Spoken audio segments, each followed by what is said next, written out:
Olá, tudo bem? Esta é a letrinha C. A letra C, ela tem dois sons. Ela faz k, k. A letra C faz k quando está junto da letrinha A, da letrinha O e da letrinha U. A letrinha C também faz o som S, S, quando está junto das letrinhas E e da letrinha I. A letra C é uma voltinha. Vamos ver o traçado da letra C?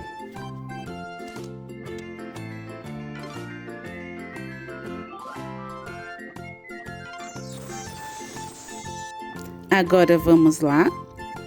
O som da letrinha C com o som da letrinha A faz o som K. Casa,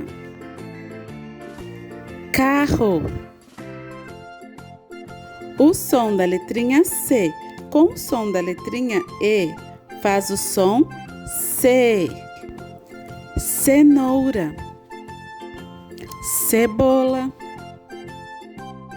O som da letrinha C com o som da letrinha I faz o som Si. Circo, cinto. O som da letrinha C com o som da letrinha O faz o som Co. Coelho, cola. O som da letrinha C com o som da letrinha U faz o som Cu. Cubo, cueca. K, C, Si, Co, Cu. Agora, deixe aqui nos comentários outras palavras que iniciam com a letra C. Muito obrigada por assistir. Até a próxima aula.